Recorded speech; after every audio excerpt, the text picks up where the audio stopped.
Hello everyone, this is Reena Pandey and you are very welcome to Prodigy IAS. तो आज हम बात करने वाले एक ऐसे मुद्दे की जिसने पाकिस्तान और चीन में खलबली मचा दी है। डोनाल्ड ट्रंप ने हाल ही में कहा कि यूएस इंडिया को F-35 फाइटर जेट्स बेचने को तैयार है। Starting this year, we'll be increasing military sales to India by many billions of dollars. We're also paving the way to ultimately provide India with the F-35 stealth fighters. अब सवाल ही उठता है कि क्या इंडिया को ये गेम चेंजर फाइटर जेट्स मिलेंगे? क्या ये डील भारत के लिए फायदे का सौदा साबित होगी या एक महंगा झटका?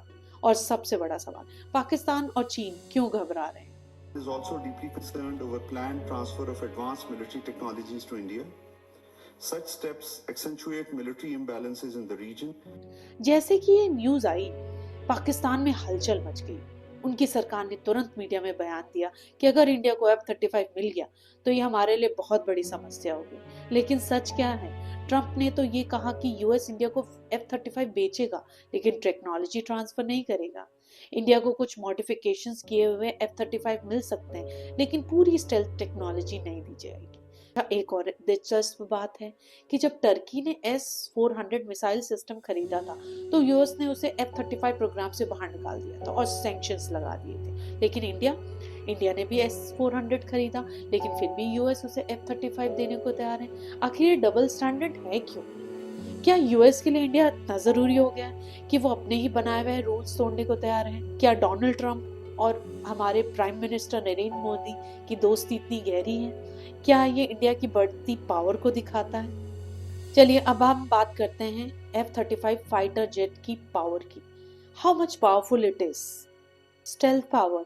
F-35 दुश्मन के रडार को चकमा दे सकता है, which is really really important. Deadly precision, ये इतना खतरनाक है कि दुश्मन को पता भी नहीं चलता और हमला हो चुका होता है। एंड मल्टी रोल कैपेबिलिटी, ये air to air, air to ground and electronic warfare सब कुछ कर सकता है। इतना ही नहीं, जापान जैसे एडवांस टेक्नोलॉजी वाले देश ने भी खुद के लिए F-35 का लोकल मैन्युफैक्चरिंग शुरू कर दी है। मतलब दोस्तों साफ है, जो देश F-35 ले रहा है वो खुद को सुपर पावर की रेस में शामिल कर रहा है। अब सवाल उठता है कि क्या F-35 वाकई दुनिया का बेस्ट फाइटर जेट है? तो let's compare it with big fighter jets.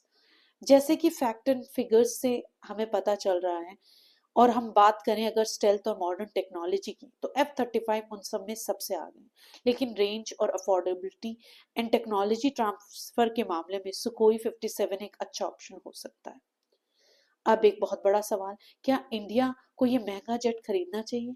F-35 की कीमत है $80 मिलियन पर जेट, और इंडियन करेंसी में अगर बात करें तो 650 करोड़।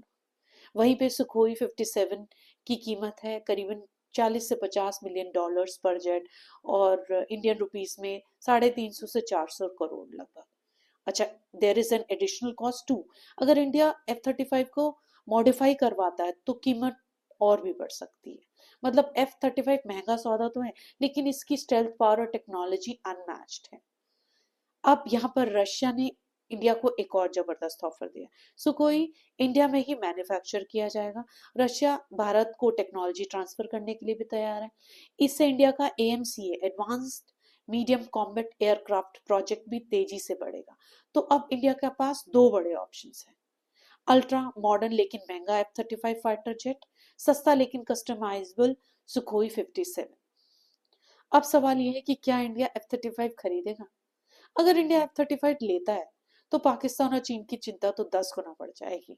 लेकिन अगर इंडिया सुखोई को चुनता है तो उसे टेक्नोलॉजी ट्रांसफर और लोकल मैन्युफैक्चरिंग का काफी फायदा मिलेगा। खैर फिलहाल इंडिया ने ट्रम्प के ऑफर को कंसिडर किया, लेकिन फाइनल डिसीजन अभी बाकी है। तो अब देखना ये होगा कि क्या India super expensive but powerful F-35 fighter jet लेगा या फिर cost effective but practical Sukhoi पर दाव लगाएगा। ये सिर्फ इंडिया के लिए नहीं बल्कि पूरे साउथ एशिया की पावर बैलेंस के लिए एक बहुत बड़ा फैसला होगा। So thank you friends, stay tune for more updates at the rate of prodigy IAS.